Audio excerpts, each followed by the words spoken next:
Ia datang dengan kebohongan, tinggal dengan rahasia, dan pergi dengan pengorbanan. Bagi Lestari, cinta bukan soal bersama selamanya, tapi rela menghilang agar Adi tetap utuh. Hujan rintik-rintik menyapu jalan berbatu di Sumberjaya ketika Kompol Adi pertama kali menginjakan kaki di kota kecil itu.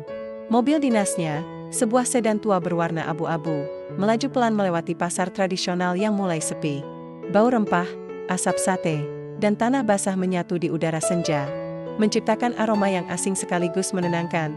Adi bukan orang baru di kepolisian. Tapi ini pertama kalinya ia ditempatkan di luar ibu kota. Pemindahannya bukan promosi, melainkan hukuman terselubung. Ia terlalu keras kepala, terlalu vokal dalam menyelidiki kasus korupsi yang melibatkan pejabat tinggi. Atasannya menyebutnya istirahat sementara.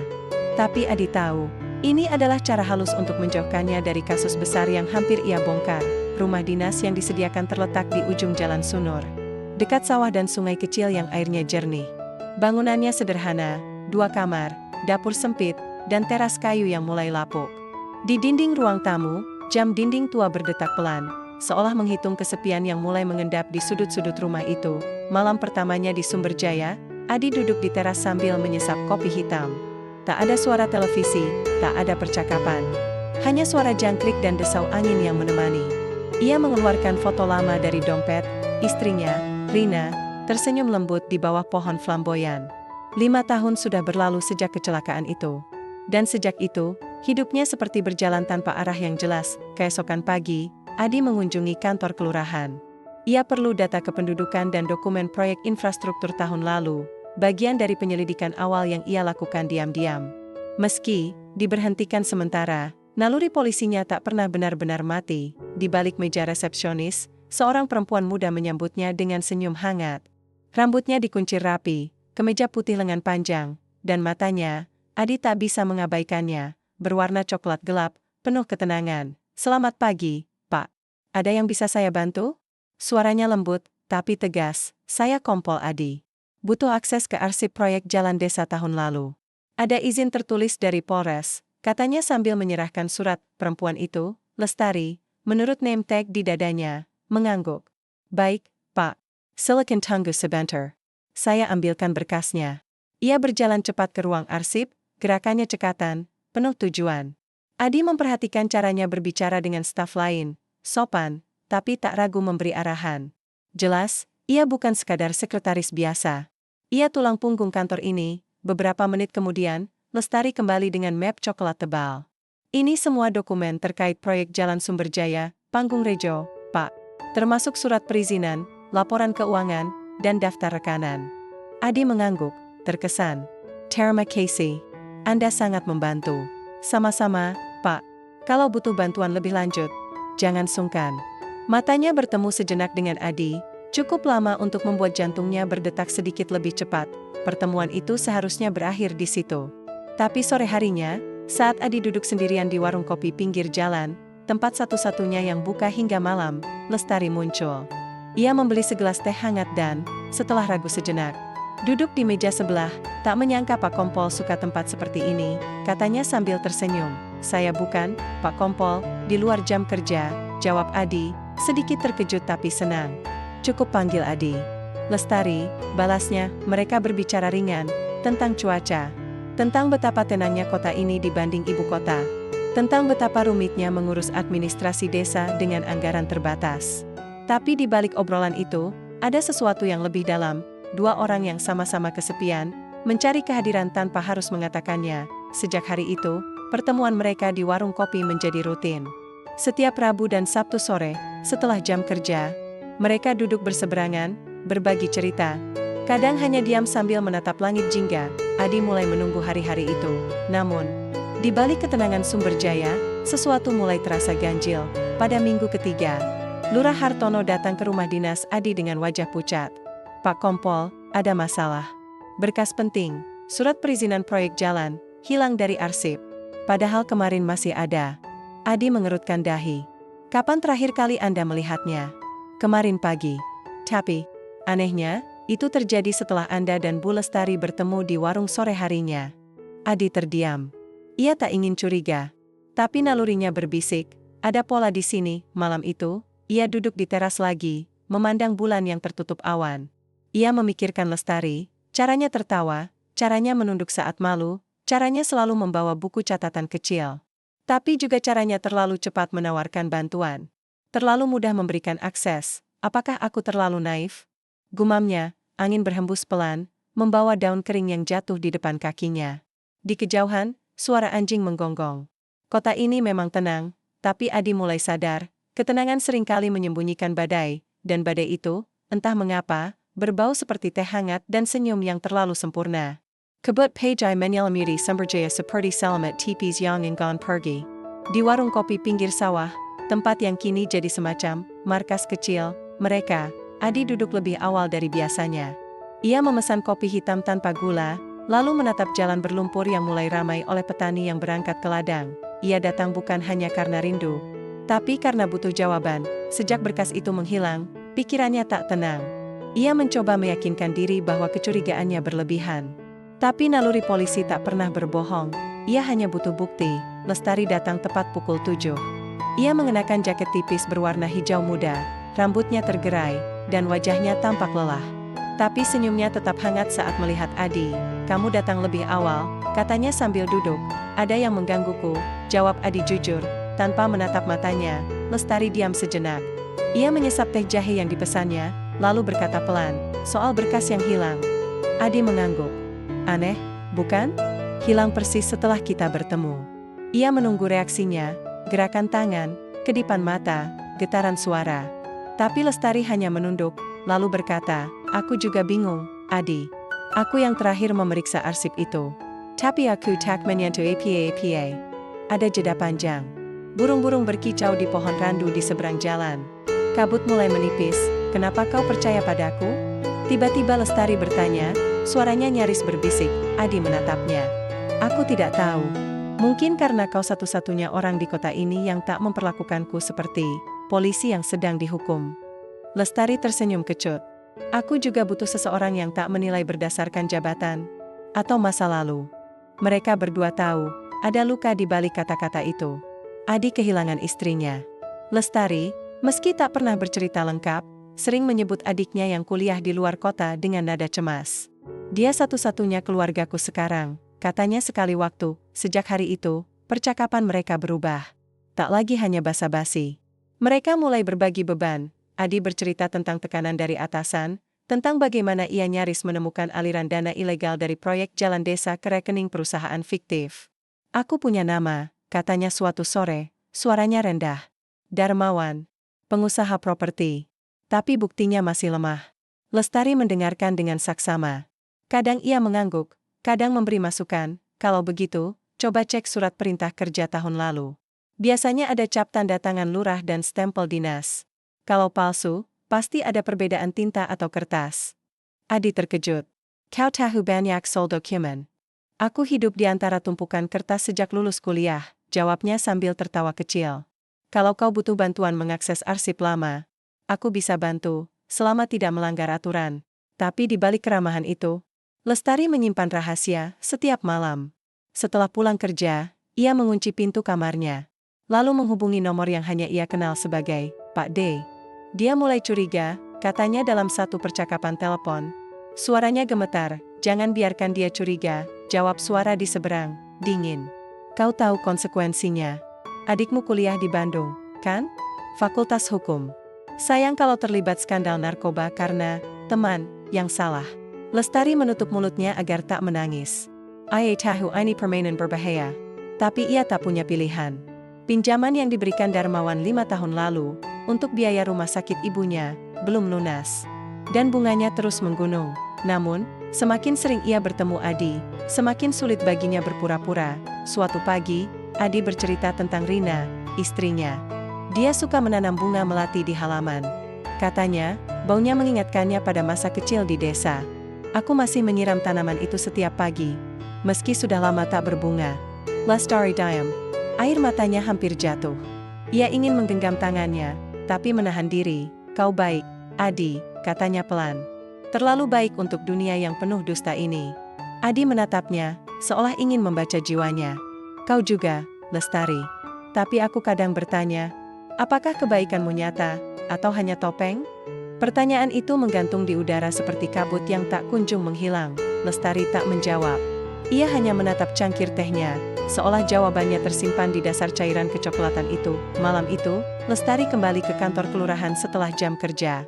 Ia membuka laci arsip dengan kunci cadangan yang hanya ia miliki. Di antara tumpukan dokumen, ia mengambil salinan surat perizinan proyek, salinan yang belum dilaporkan hilang. Dengan tangan gemetar, ia memasukkannya ke dalam amplop coklat, lalu menyelipkannya ke dalam tas. Esok pagi, amplop itu akan berada di tangan Darmawan, tapi saat ia berjalan pulang melewati jembatan bambu di tepi sungai, ia berhenti. Ia menatap air yang mengalir tenang, lalu membuka amplop itu. Ia mengeluarkan suratnya, memandang tanda tangan Lurah Hartono, tanda tangan yang ia tahu palsu, dan untuk pertama kalinya, ia bertanya pada dirinya sendiri, untuk siapa aku sebenarnya bekerja? Di kejauhan, suara motor Adi melintas. Ia tak melihat Lestari, tapi Lestari melihatnya, punggung tegapnya, helm yang selalu ia kenakan meski jaraknya dekat. Cara ia melambatkan laju motornya saat melewati anak-anak yang bermain, hatinya bergetar. Ia memasukkan kembali surat itu ke amplop, lalu merobeknya perlahan-lahan, helai demi helai, sebelum melemparkannya ke sungai. Tapi keputusannya belum final.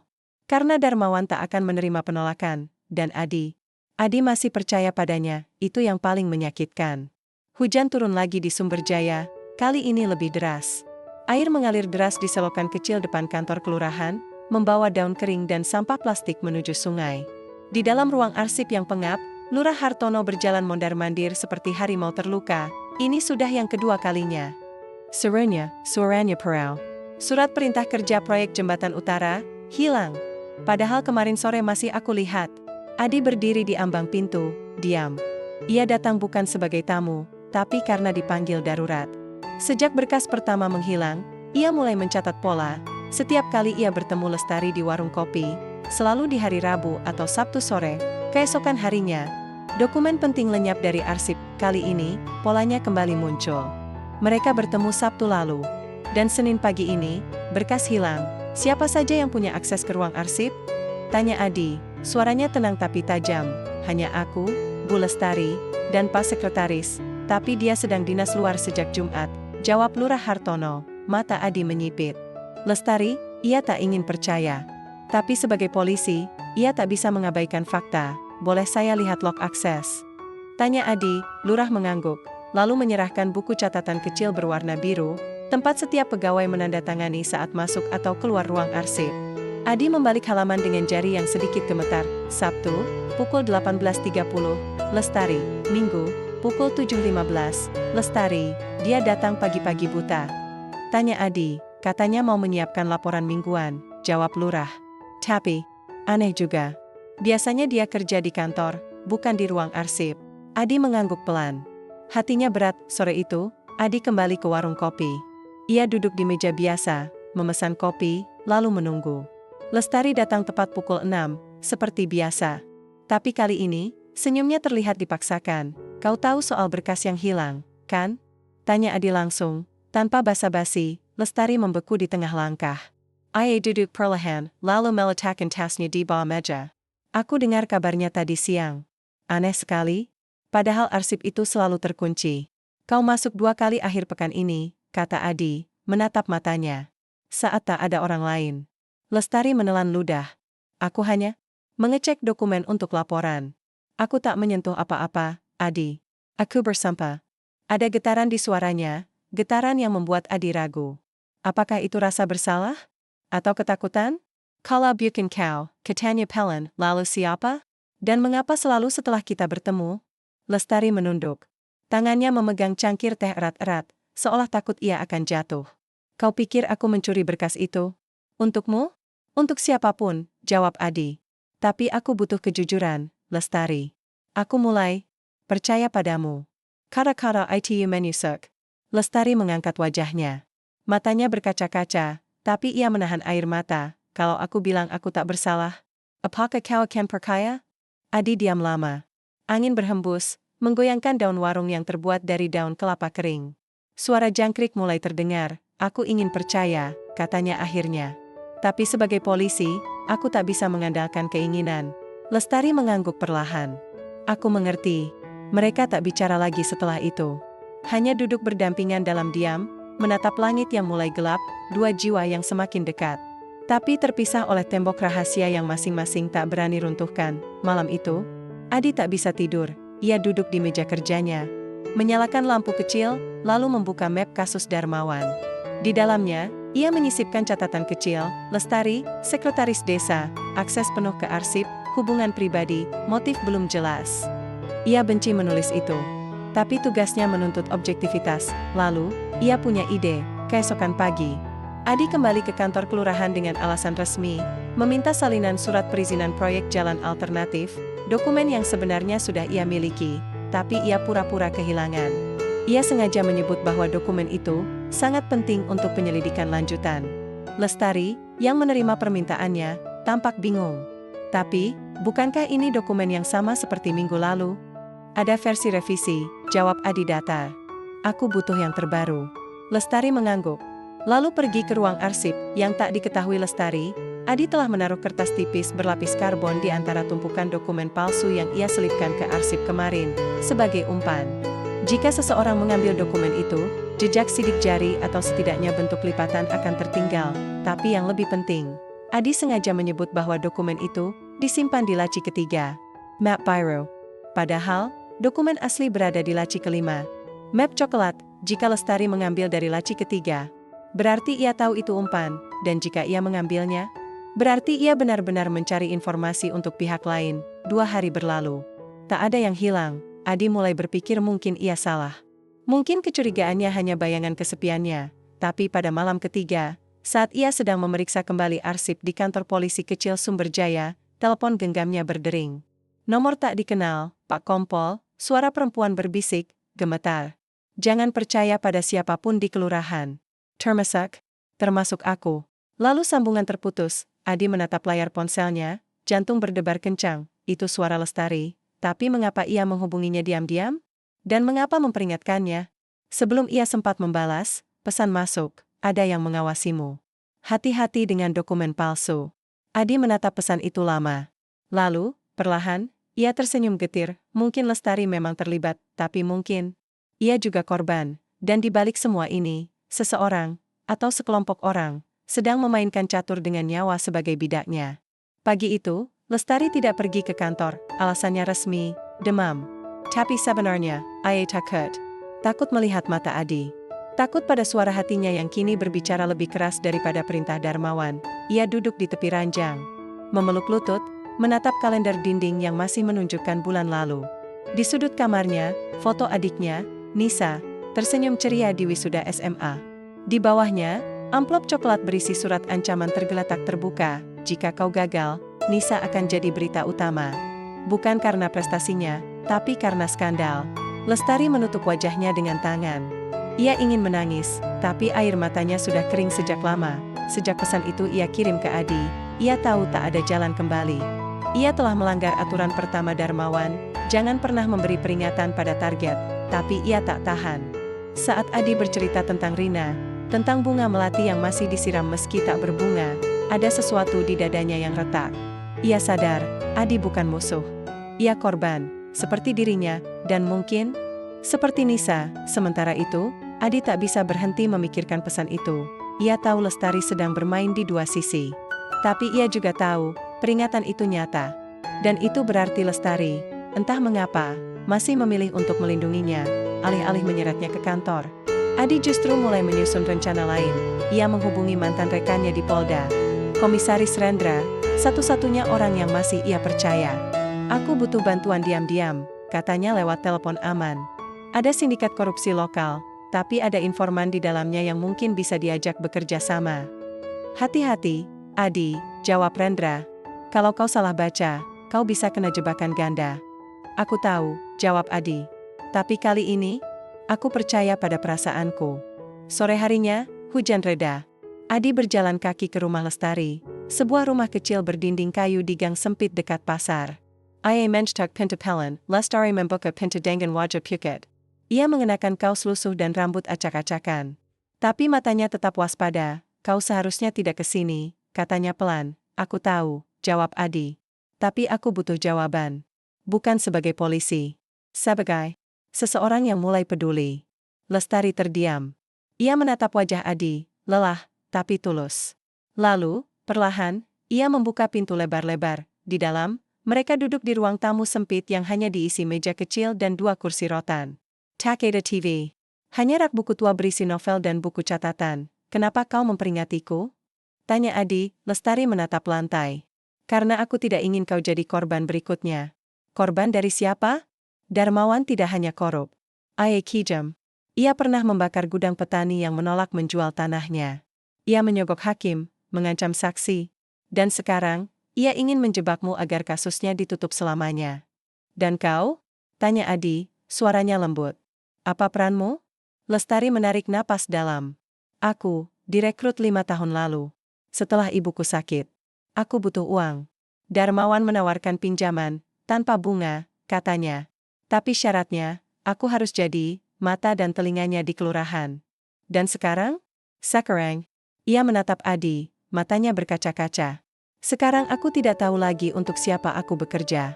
Tapi aku tahu satu hal, aku tidak ingin kau terluka. Adi diam. Kata-kata itu terasa seperti peluru yang menembus baju besinya. Kalau begitu, katanya pelan, bantulah aku menghentikannya. Bukan sebagai informan, tapi sebagai sekutu. Lestari menggeleng. Aku tidak bisa. Nisa, adikku, masih di tangannya. Jika aku berkhianat, kami bisa melindunginya, potong Adi. Aku punya kontak di Polda.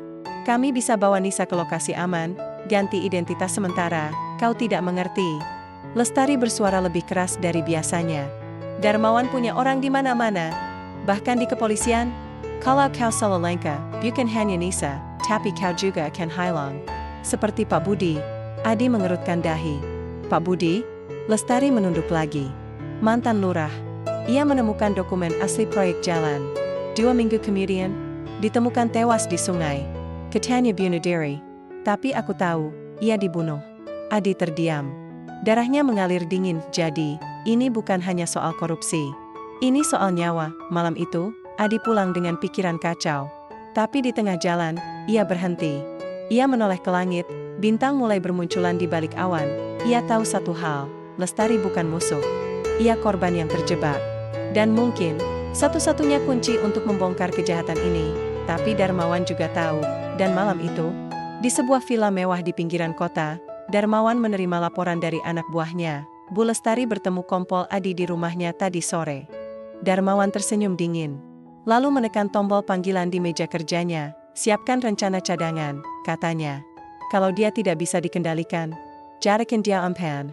Sementara itu, di kamarnya yang sunyi, Lestari menulis surat. Adi, jika kau membaca ini, berarti aku sudah tidak bisa kembali. Maafkan aku karena memulai dengan kebohongan, tapi percayalah, akhirnya, cintaku padamu nyata. Ia melipat surat itu, lalu menyimpannya di dalam buku puisi lama, tempat yang hanya ia tahu. Di luar, angin berhembus kencang. Daun-daun berguguran, badai akan segera tiba. Matahari belum sepenuhnya terbit ketika Adi tiba di kantor polisi kecil Sumberjaya. Ia membawa map coklat tebal berisi hasil penyelidikan diam-diam selama seminggu terakhir. Di dalamnya, salinan rekening perusahaan fiktif, daftar rekanan proyek yang ternyata milik kerabat Darmawan, dan, yang paling mengejutkan, bukti transfer rutin ke rekening pribadi Lestari, nominalnya kecil. Cukup untuk membayar kuliah adiknya. Tapi cukup untuk menghancurkan reputasinya. Adi menatap angka-angka itu lama. Ia ingin marah. Tapi yang muncul justru rasa sakit. Dan belas kasih. Ia tahu sekarang, Lestari memang informan. Tapi bukan karena kejahatan. Karena keterpaksaan, masih ragu, Adi memutuskan memverifikasi sendiri. Ia menghubungi temannya di bagian keuangan Polda, meminta bantuan melacak asal dana itu. Dalam 2 jam, jawabannya datang. Transfer berasal dari PT Graha Mandiri, perusahaan milik Darmawan. Pola pembayaran bulanan sejak 5 tahun lalu. Tidak ada catatan pajak resmi. Adi menutup telepon perlahan. Jadi, benar, tapi bukannya menangkap Lestari. Ia justru merasa semakin yakin. Perempuan itu sedang berusaha keluar dari jerat itu. Ingatannya kembali pada malam di rumahnya, ketika Lestari berkata, "Aku tidak ingin kau terluka." Bukan akting. Itu nyata. Sementara itu, di kantor kelurahan, Lestari berusaha bersikap normal. Ia menandatangani surat, menjawab telepon, bahkan tersenyum pada warga yang datang mengurus KTP. Tapi di balik itu, Jantungnya berdebar tak karuan. Darmawan telah menghubunginya tadi pagi.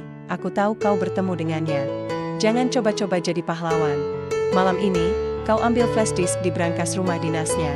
Aku tahu dia menyimpan bukti di sana. Kalau tidak, Nisa pulang minggu depan, dalam Patty. Lestari hampir pingsan. Tapi ia tahu, Adi tak pernah menyimpan bukti penting di rumah. Ia terlalu berhati-hati untuk itu, tapi Darmawan tak peduli. Ia hanya ingin uji kesetiaan, dan Lestari harus lulus, atau kehilangan segalanya. Sore itu, Adi sengaja melewati kantor kelurahan. Ia melihat Lestari dari kejauhan, sedang berdiri di teras, menatap langit dengan ekspresi kosong. Ada kelelahan di wajahnya yang biasanya tenang. Tanpa berpikir panjang, Adi mendekat. Kita perlu bicara, katanya pelan. Lestari terkejut, lalu mengangguk. Mereka berjalan ke warung kopi, tapi kali ini, tak ada teh atau kopi. Hanya 2 kursi dan jarak yang terasa lebih dalam dari sebelumnya. Aku tahu soal transfer itu, kata Adi langsung. Lestari memucat. Tangannya gemetar. Jadi, kau akan menangkapku? Tidak, jawab Adi. Aku ingin tahu kenapa kau masih melindungiku, meski kau bekerja untuk Darmawan. Lestari menatapnya, lalu tertawa getir. Karena kau satu-satunya orang yang memandangku sebagai manusia, bukan alat. Air matanya akhirnya jatuh. Aku lelah, Adi. Aku lelah berpura-pura. Tapi aku tidak punya pilihan. Nisa, aku bisa melindunginya, potong Adi. Tapi aku butuh kepercayaanmu. Penuh, tanpa syarat. Lestari diam lama. Angin berhembus, menggoyangkan daun pepohonan di sekitar mereka. Ada pertemuan rahasia, katanya akhirnya, suaranya nyaris berbisik. Besok malam, di gudang pelabuhan lama, Darmawan akan bertemu dengan pejabat dari Dinas PU. Mereka akan menandatangani dokumen palsu, sebagai bukti bahwa proyek jalan sudah selesai dan sesuai anggaran. Adi menatapnya tajam. Kau yakin? Karena aku yang mengetik draft dokumen itu, jawab Lestari. Dan, aku tahu di mana mereka menyimpan salinan asli. Jantung Adi berdebar kencang. Ini kesempatan emas, kalau kau bantu aku, katanya, aku janji Nisa akan aman. Aku akan bawa dia ke Jakarta malam ini, di bawah pengawasan Polda. Lestari menatap matanya. Dan untuk pertama kalinya, ia melihat harapan, bukan hukuman. Baik, katanya pelan. Tapi jangan khianati aku, Adi. Aku sudah kehilangan terlalu banyak. Aku tidak akan, jawab Adi. Karena kau bukan pengkhianat. Kau korban yang berani melawan. Malam itu, Adi menghubungi Rendra. Dalam waktu 2 jam, tim kecil dari Polda tiba di Sumberjaya, tanpa seragam, tanpa identitas. Mereka membawa Nisa dari asrama kampusnya di luar kota, lalu membawanya ke lokasi aman di Jakarta. Lestari hanya bisa menangis saat menerima foto Nisa yang tersenyum di mobil dinas, aman, selamat, dan tak tahu apa-apa. Tapi kelegaannya tak berlangsung lama, karena malam itu juga, Darmawan menerima laporan, Nisa menghilang. Wajahnya mengeras. Ia tahu siapa di baliknya. Kalau kau ingin bermain, gumamnya sambil menatap foto Adi yang ia cetak dari media lama, maka kita akan main sampai mati.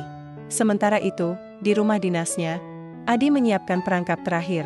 Ia sengaja menyebarkan informasi palsu ke staf kelurahan, bahwa ia menemukan bukti utama, dan akan menyerahkannya ke Polda besok pagi. Ia tahu Darmawan akan panik. Dan panik membuat orang ceroboh, tapi yang tak diketahui Adi, Darmawan sudah punya rencana lain, bukan hanya menjebak Adi, tapi menghancurkan namanya, selamanya. Dan satu-satunya cara agar itu berhasil adalah dengan memakai Lestari sebagai senjata terakhir. Pagi itu, kabut lebih tebal dari biasanya. Udara terasa berat, seolah langit ikut menahan napas. Adi duduk di teras rumah dinasnya, memegang secangkir kopi yang sudah dingin. Di pangkuannya, map berisi bukti transfer ke rekening Lestari, dan salinan laporan dari tim Polda tentang pergerakan Darmawan selama seminggu terakhir. Ia tahu, waktu hampir habis. Pertemuan di gudang pelabuhan akan berlangsung malam ini. Tapi sebelum itu, ia harus menyelesaikan satu hal, menghadapi Lestari. Bukan sebagai target, tapi sebagai seseorang yang mungkin, atau mungkin tidak, masih berada di sisinya. Di kantor kelurahan, Lestari sedang memeriksa arsip lama ketika Adi masuk tanpa suara. Ia langsung tahu, dari cara langkahnya yang berat, dari tatapan matanya yang tak lagi lembut, kita perlu bicara. Sekarang, kata Adi. Lestari mengangguk, lalu mengunci pintu ruang arsip dari dalam. Mereka berdua saja, di antara tumpukan dokumen, debu, dan rahasia yang mengendap selama bertahun-tahun. Adi meletakkan map di atas meja. Aku tahu semuanya, Lestari. Lestari menatap map itu, lalu menatap matanya. Kalau kau tahu, kenapa? Kau tidak menangkapku. Karena aku ingin kau mengaku dengan jujur, jawab Adi. Bukan karena terpaksa. Tapi karena kau percaya padaku. Lestari menarik napas dalam. Lalu, perlahan, ia berkata, ya. Aku informan Darmawan. Sejak 5 tahun lalu. Aku memberinya informasi tentang proyek desa, tentang siapa yang curiga, tentang dokumen apa yang penting. Dan, ya, aku juga memberinya informasi tentangmu. Adi menutup matanya sejenak. Meski sudah siap, kata-kata itu tetap menusuk. Tapi, lanjut Lestari, suaranya bergetar. Sejak pertama kali kau bercerita tentang Rina, sejak kau menatapku seperti aku manusia, bukan alat, aku mulai berubah. Aku tidak ingin jadi bagian dari kejahatan itu lagi. Lalu kenapa kau masih menerima uangnya? Tanya Adi, suaranya datar. Karena Nisa, jawab Lestari tegas. Setiap rupiah itu untuk biaya kuliahnya. Aku tidak pernah memakainya untuk diriku sendiri. Bahkan sepatuku ini, ia menunjuk sepatu kulit lusuhnya, sudah 3 tahun tidak diganti. Adi diam. Ia melihat ke meja, dan di sudut kecil, ada foto Nisa di dalam bingkai kayu sederhana. Di belakangnya, tertulis, untuk kakak yang rela apa saja demi aku. Hatanya lolu, kalau begitu, katanya Pelin, buktikan. Bantu aku malam ini. Bukan sebagai informan, tapi sebagai saksi. Lestari menatapnya lama. Lalu, ia mengangguk. Aku akan datang ke gudang. Tapi, jangan percaya sepenuhnya padaku, Adi. Darmawan punya cara membuat orang berkhianat, bahkan tanpa sadar. Sore menjelang malam, Adi menyiapkan tim. 5 orang, semua dari luar Sumberjaya, tak dikenal Darmawan. Mereka menyamar sebagai buruh pelabuhan, berpencar di sekitar gudang tua yang sudah lama tak terpakai. Adi sendiri bersembunyi di atap, memegang teropong dan radio kecil jam 9 malam. Lampu gudang menyala redup, Darmawan datang, dengan 2 pengawal dan seorang pria berjas rapi yang Adi kenali sebagai kepala dinas PU Kabupaten. Mereka duduk di meja kayu, membuka map, lalu menandatangani dokumen. Tapi Lestari belum datang. Adi mulai gelisah. Pukul 9.20 malam. Lestari muncul. Ia mengenakan jaket hitam, wajahnya tertutup sebagian oleh tudung. Ia menyerahkan amplop coklat kepada Darmawan. Adi menekan tombol radio. Tunggu aba. Jangan gegabah. Tapi sesuatu terasa salah, Lestari tidak duduk. Ia hanya berdiri di samping Darmawan, seperti pengawal. Lalu, Darmawan berdiri, mengangkat dokumen, dan berkata lantang, seolah tahu mereka sedang diawasi. Terima kasih, Bu Lestari. Burkett. Informasimu, kita tahu Kompol Adi menyimpan bukti palsu di mobilnya. Besok, semua orang akan tahu dia yang korup, bukan kami. Adi membeku, informasi? Bukti palsu di mobilku? Belum sempat ia bereaksi, Lestari menoleh, langsung ke arah atap tempat Adi bersembunyi. Matanya menatap lurus, penuh permintaan maaf. Lalu, ia mengangguk pelan, dan di detik itu, Adi mengerti, ini bukan pengkhianatan, ini sandiwara. Lestari memberi isyarat, mainkan peranku. Bayarkan mereka perkaya. Adi menarik napas dalam. Lalu, ia memberi isyarat ke tim, tunda operasi. Tunggu sinyal berikutnya. 10 menit kemudian, pertemuan usai. Darmawan pergi dengan puas. Lestari tinggal sebentar, lalu keluar dari gudang dan berjalan cepat ke arah sungai. Adi menyusulnya dari kejauhan. Di bawah jembatan bambu, Lestari menunggu, gemetar, tapi tegak. Aku menaruh dokumen palsu di mobilmu tadi siang, katanya tanpa basa-basi. Tapi itu hanya salinan kosong. Aslinya, aku sembunyikan di tempat aman. Kenapa kau lakukan ini? Tanya Adi, karena Darmawan curiga. Ia tahu Nisa menghilang. Ia tahu aku mulai berkhianat. Jadi aku harus memberinya kemenangan, agar ia lengah. Adi menatapnya. Di mata Lestari, ia melihat ketakutan, dan keberanian yang luar biasa. Kau hila, katanya Pelin. Kalau ia tahu kau berbohong, maka aku mati, potong Lestari. Tapi setidaknya, kau selamat. Dan kebenaran tetap hidup. Adi tak tahan. Ia menarik Lestari ke dalam pelukannya, erat, seolah tak ingin melepaskannya lagi. Jangan mati, bisiknya di telinganya. Aku baru saja menemukanmu. Lestari menangis di pelukannya, untuk pertama kalinya tanpa rasa malu. Tapi di kejauhan, lampu mobil Darmawan masih terlihat, dan permainan belum berakhir. Pagi itu, Sumberjaya gempar, sebuah rekaman suara beredar luas di grup WhatsApp warga, grup ASN Kabupaten, bahkan sampai ke media lokal. Di dalamnya, suara yang mirip Adi terdengar jelas. Kalau kau bisa pastikan proyek itu disetujui, aku siap transfer 50 juta ke rekeningmu. Tapi jangan lupa, dokumen harus keluar minggu ini. Rekaman itu disertai foto, Adi sedang menerima amplop coklat dari seseorang di warung kopi. Foto itu diedit dengan rapi, tapi cukup meyakinkan untuk membuat publik marah. Dalam hitungan jam, tagar Adi korup mulai muncul di media sosial. Warga yang dulu menghormatinya kini mengecam. Bahkan Lurah Hartono datang ke rumah dinas dengan wajah muram. "Maaf, Pak. Tapi saya harus menjaga nama baik kelurahan," katanya, suaranya berat. "Saya tidak bisa lagi bekerja sama dengan Anda." Adi hanya mengangguk. Ia tahu ini bagian dari rencana Darmawan. Hancurkan reputasinya dulu. Baru hancurkan nyawanya, tapi yang paling menyakitkan, tak ada yang membela, kecuali satu orang. Lestari tidak datang ke kantor sepanjang hari. Ia mengunci diri di rumah, mematikan ponsel, menatap langit dari jendela kamarnya. Ia tahu rekaman itu palsu. Tapi ia juga tahu, Darmawan tak akan berhenti sampai Adi dipecat, dipenjara, atau mati. Dan malam itu, Darmawan menghubunginya. "Kau lihat hasil kerjaku?" tanyanya, suaranya penuh kemenangan. "Besok, aku akan kirim bukti asli ke Polres. Termasuk dokumen yang kau taruh di mobilnya. Tapi sebelum itu, aku butuh kau melakukan satu hal terakhir." Lestari menahan napas. "Apa?" "Masukkan flash disk ini ke brankas rumah dinasnya. Di dalamnya ada rekaman video, kau dan dia sedang berbicara soal pembagian uang. Cukup untuk menghancurkannya selamanya." "Tidak," jawab Lestari tegas. "Aku tidak akan merusak hidupnya." Darmawan tertawa dingin. "Kalau begitu, Nisa pulang besok. Tapi bukan ke rumah. Ke kamar mayat. Aku sudah bayar preman untuk menguji pacar barunya. Sayang sekali, dia masih kuliah, kan?" Lestari jatuh berlutut. Tangisnya pecah. "Berikan aku waktu sampai tengah malam," katanya akhirnya, suaranya hancur. "Baik," jawab Darmawan. "Tapi ingat, kalau kau gagal, darah Nisa ada di tanganmu." Jam 10 malam. Hujan turun deras. Lestari berdiri di depan rumah dinas Adi, memegang flash disk hitam di tangannya. Jas hujannya basah kuyup, rambutnya menempel di wajah. Ia menatap jendela kamar Adi, lampu masih menyala, ia tahu kode brankasnya. Adi pernah bercerita, tanggal kematian Rina, 14 Oktober, tapi malam ini. Tanggal itu terasa seperti kutukan.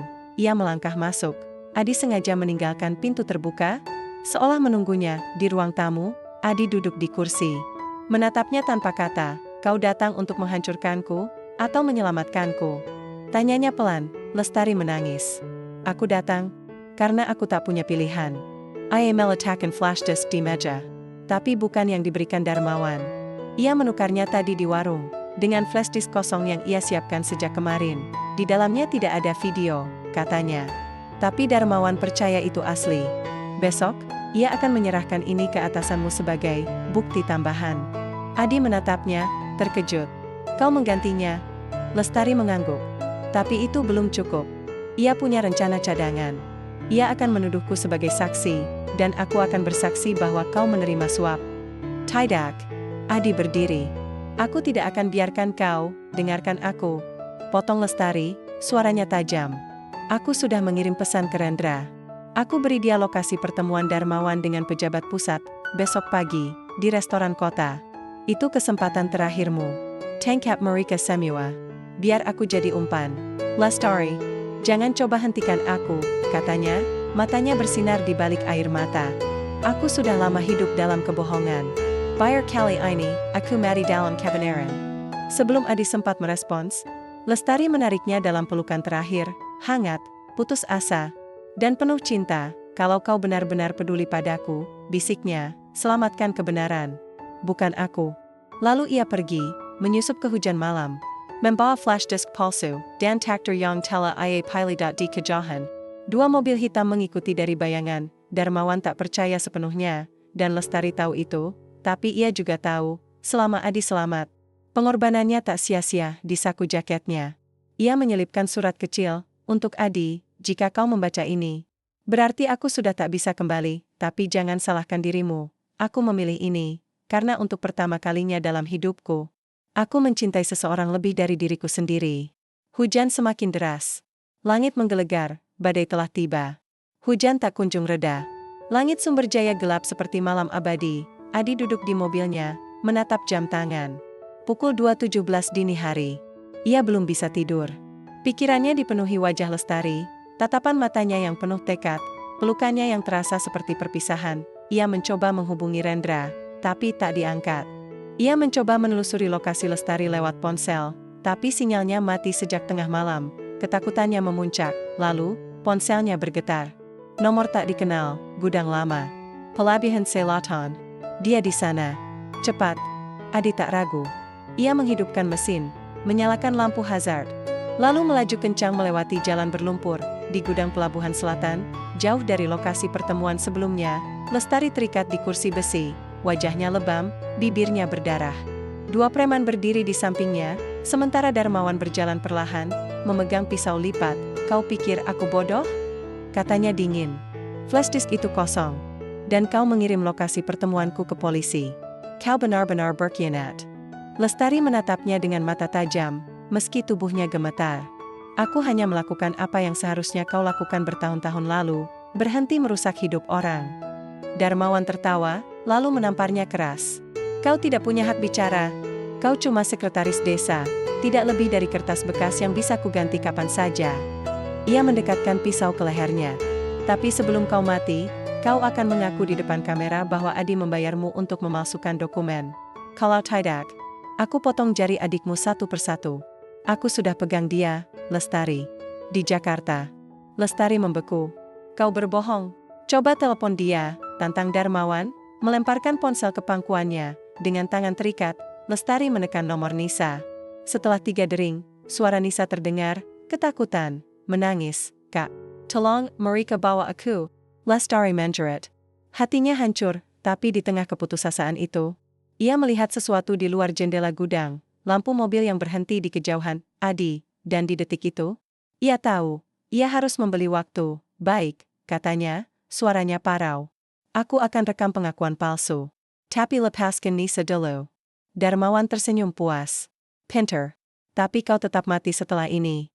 Ia memberi isyarat ke anak buahnya untuk menyiapkan kamera. Tapi sebelum mereka sempat merekam, suara tembakan menggema, pintu gudang dihantam, dan tim Polda masuk, dipimpin Rendra sendiri, polisi. Semua berdiam diri, chaos peka. Preman mencoba kabur, tapi ditembak di lutut.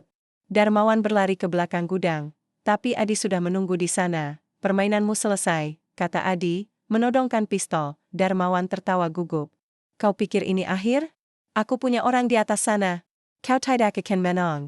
Tapi sebelum ia sempat lari, Lestari, yang berhasil melepaskan tali di pergelangan tangan saat kekacauan dimulai, mendorongnya dari belakang. Darmawan terjatuh ke genangan air, dan Adi segera memborgolnya. Lalu, Adi berlari ke Lestari. Kau gila. Katanya, memeluknya erat. Kenapa kau datang sendirian?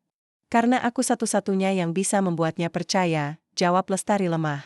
Dan, karena aku ingin kau tahu, aku tidak pernah berbohong soal perasaanku. Adi menatap wajahnya, lebam, berdarah, tapi masih bersinar. Nisa? Tanya Lestari, suaranya hampir tak terdengar. Dia aman, jawab Rendra, datang mendekat. Tim kami menyergap preman Darmawan di Jakarta 1 jam lalu. Mereka bahkan belum sempat menyentuhnya. Lestari menutup matanya, lega, tapi tubuhnya limbung. Adi menangkapnya sebelum ia jatuh.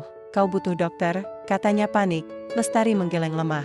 Dari saku jaketnya yang basah, ia mengeluarkan flash disk, yang asli, bukan yang palsu. Ini, bukti semua transaksi Darmawan? Termasuk nama pejabat yang terlibat, bisiknya. Ambil, dan jangan biarkan aku jadi sia-sia. Adi menggenggam tangannya erat. Kau tidak akan saya. Aku janji. Tapi Lestari sudah kehilangan kesadaran.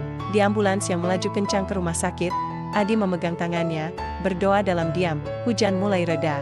Di balik awan, bulan akhirnya muncul, pucat, tapi bersinar. Di gudang yang kini dipasangi garis polisi, Rendra menemukan surat kecil di lantai, terinjak, tapi masih utuh. Ia membacanya, lalu menyerahkannya pada Adi keesokan pagi. Adi membaca surat itu di koridor rumah sakit, sambil menunggu kabar Lestari, dan untuk pertama kalinya sejak lama, ia menangis, bukan karena kehilangan, tapi karena menemukan cinta yang rela mengorbankan segalanya. Darmawan ditahan. Rekaman palsu, dokumen korupsi, dan daftar pejabat yang terlibat kini berada di tangan Polda. Secara teknis, Kasus itu selesai, tapi di Sumberjaya, Adi justru merasa semakin terjepit. Rekaman suara palsu yang disebar Darmawan masih beredar. Media nasional memberitakan dugaan keterlibatan Kompol Adi dalam skandal korupsi desa, meski tanpa bukti kuat. Atasannya di Polres memanggilnya ke ruangan tertutup. "Kau tahu posisimu rapuh, Adi," kata Kapolres dengan nada berat. "Kami butuh bukti bahwa kau tidak terlibat. Dan satu-satunya saksi yang bisa membersihkan namamu adalah Lestari." Adi menggenggam erat flash disk di saku. Dia di rumah sakit. Belum sadar.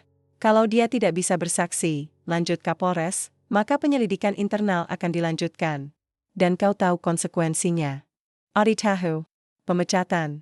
Bahkan penuntutan, tapi yang lebih menyakitkan, tak seorang pun di Sumberjaya yang mau percaya padanya, kecuali Rendra, yang kini juga diawasi ketat karena dianggap terlalu dekat dengannya. 2 hari berlalu. Lestari belum juga sadar. Adi duduk di samping ranjangnya setiap malam, memegang tangannya, berbicara seolah ia mendengar. Ia bercerita tentang langit Sumberjaya yang mulai cerah, tentang bunga melati yang akhirnya berbunga di halaman rumah dinas, tentang harapan yang tak pernah mati. "Bangunlah," bisiknya suatu malam. "Aku butuh kau. Bukan sebagai saksi, tapi sebagai Lestari."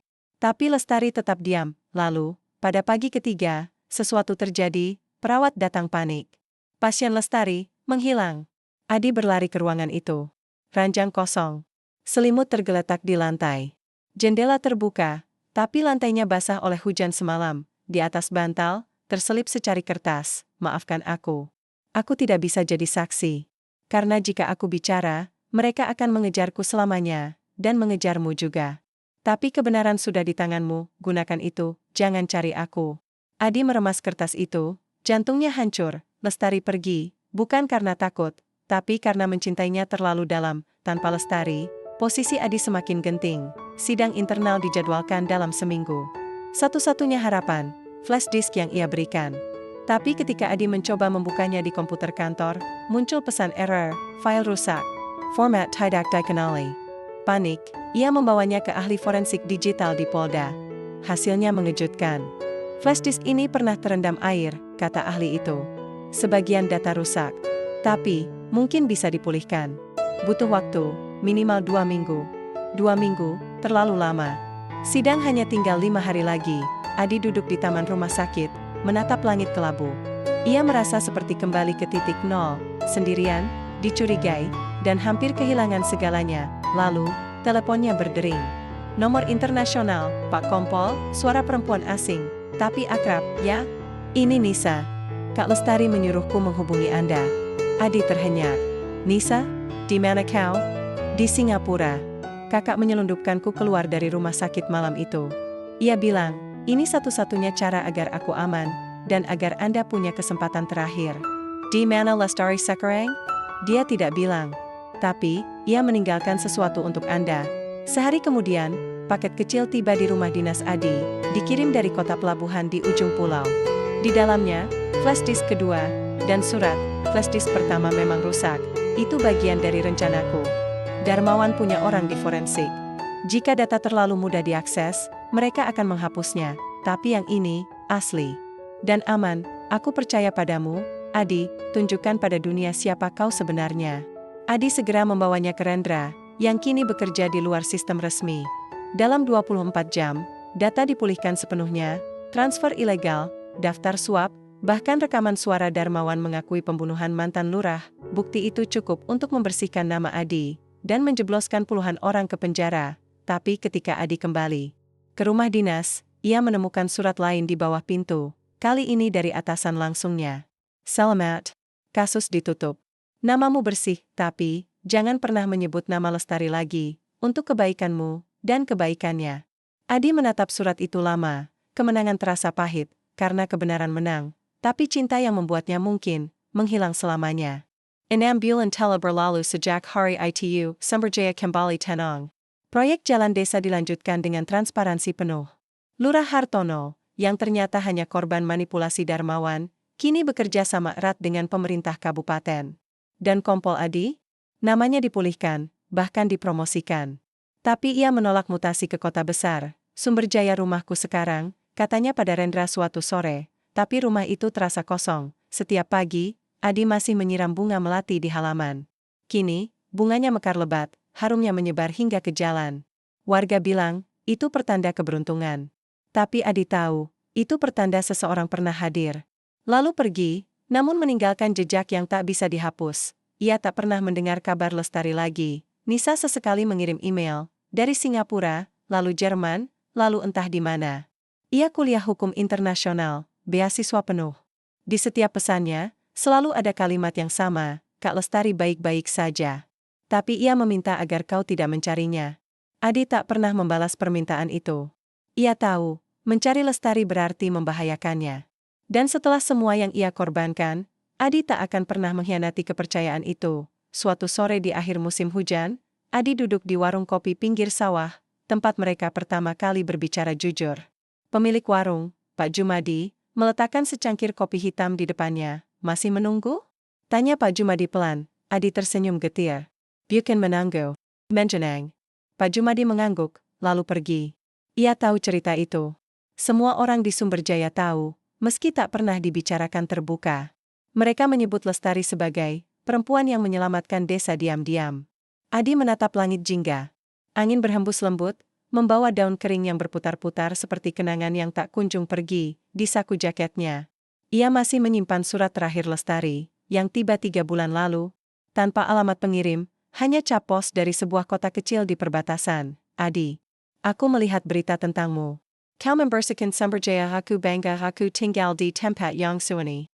Jauh dari nama, dari masa lalu, tapi setiap malam, aku masih menatap langit yang sama, dan aku berharap, di suatu tempat, kau juga menatapnya. Jangan salahkan dirimu. Jangan salahkan aku, cinta kita nyata.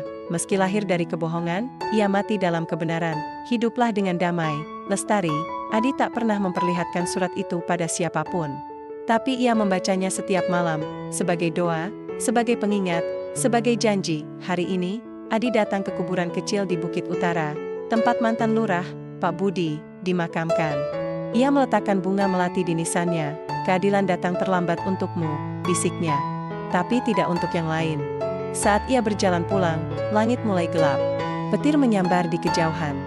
Hujan akan turun lagi, tapi kali ini, Adi tak takut, karena ia tahu, di balik setiap badai, selalu ada keheningan yang membawa kedamaian, dan di balik setiap kehilangan, selalu ada cinta yang tak perlu kembali, karena ia tak pernah benar-benar pergi. Malam itu, di rumah dinasnya, Adi menulis surat, Lestari. Aku tak tahu apakah kau akan membacanya, tapi aku menulisnya tetap, karena cinta butuh suara. Meski tak dijawab, aku baik-baik saja. Bunga melati mekar setiap pagi, dan aku masih duduk di warung kopi itu, menatap langit. Berharap kau juga melihatnya. Terima kasih karena memilih kebenaran. Terima kasih karena memilihku. Meski hanya untuk sementara, jika suatu hari kau kembali, pintuku tak akan pernah terkunci. Adi, ia melipat surat itu, lalu menyimpannya di dalam buku puisi lama, tempat yang hanya ia tahu. Lalu, ia mematikan lampu, dan duduk di teras. Hujan mulai turun, dan di tengah rintiknya, Adi tersenyum, pelan, tenang, dan utuh, karena cinta sejati bukan tentang memiliki, tapi tentang melepaskan. Dengan ikhlas.